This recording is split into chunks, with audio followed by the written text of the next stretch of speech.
Hoy vamos a adentrarnos en la vida de una figura realmente extraordinaria, San Agatón, un papa del siglo VII. Y su historia, su historia pone patas arriba todo lo que solemos pensar sobre la edad y el liderazgo. Y esta es la gran pregunta que nos planteamos desde el principio.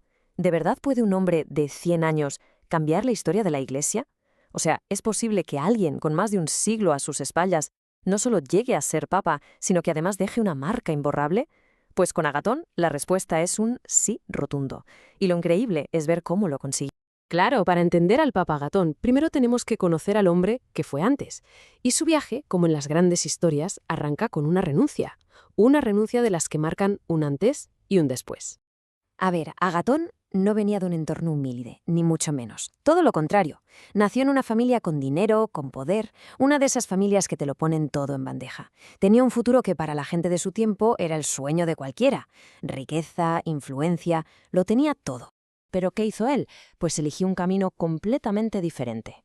En un gesto de desprendimiento que cuesta hasta imaginar, cogió toda su herencia y la repartió entre los pobres.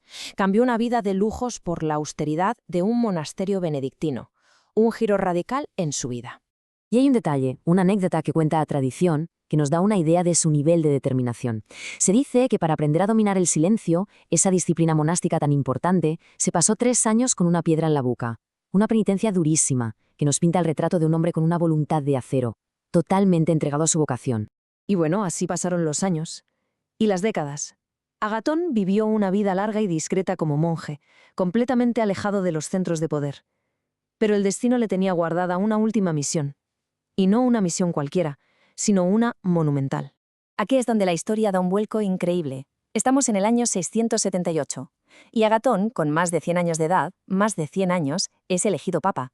Pensemos un momento en esto. 100 años. A esa edad, la inmensa mayoría de la gente ya no está. Y a él, justo en ese momento, lo llaman para liderar a toda la Iglesia.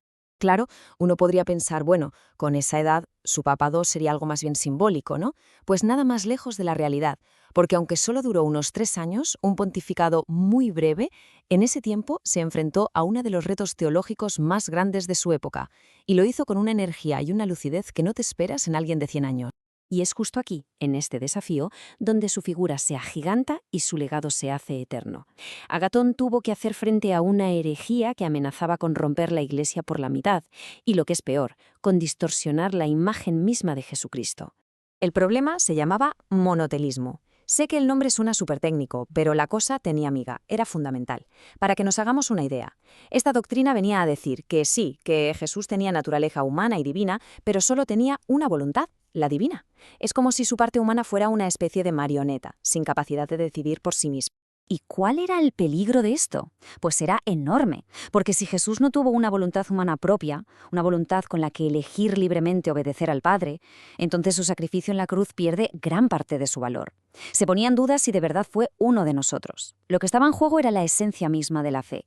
La reacción de Agatón fue inmediata y firme. No se anduvo con rodeos. Primero, movió ficha en casa. Convocó un sínodo en Letrán para unificar criterios. Y una vez que tuvo una postura clara, envió a sus legados directos a Constantinopla, donde se estaba celebrando el Sexto Concilio Ecuménico. Allí era donde se jugaba la partida final. Y la carta que envió al emperador es una pieza clave. Una verdadera obra maestra de teología, escrita con una claridad y una autoridad impresionantes. En esa carta, Agatón lo deja clarísimo. La fe de la Iglesia de Roma es la fe del apóstol Pedro. Y esa fe, por la promesa del propio Cristo, no puede fallar. El efecto de esa carta en el concilio fue tremendo. Los obispos de todo el mundo reunidos allí no la leyeron como una opinión más, no, la recibieron como lo que era, la regla de fe, la expresión auténtica de la enseñanza de los apóstoles. Y el resultado fue claro, el monotelismo fue condenado como herejía. De hecho, de ese momento nos ha llegado una exclamación que ha pasado a la historia y que lo resume todo a la perfección. Los padres del concilio, al escuchar las palabras de Agatón, exclamaron: «Pedro ha hablado por boca de Agatón». O sea, reconocieron que la voz de ese papa centenario era, en ese momento tan decisivo, la misma voz de Pedro. La historia de Agatón es fascinante desde un punto de vista histórico, pero más allá de los hechos, su vida es una fuente de inspiración brutal. Así que vamos a pararnos un momento a reflexionar. ¿Qué nos puede decir hoy la figura de este papa? Pues yo creo que la primera enseñanza, la más obvia, es potente. Nunca es demasiado tarde. La fidelidad a la verdad, la valentía, la capacidad de entregarse a algo más grande que uno mismo son cosas que no tienen fecha de caducidad. Si miramos su vida, es como un mapa de virtudes. Por un lado, esa humildad forjada en el monasterio, que fue la base de su autoridad moral.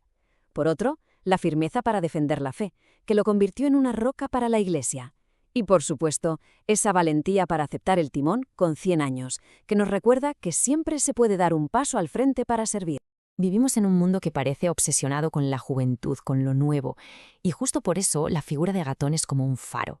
Nos recuerda que el valor de una persona no está en su edad, sino en la sabiduría que dan los años, en la coherencia de una vida y sobre todo en esa confianza plena en que Dios puede hacer maravillas con nosotros, tengamos la edad que tengamos.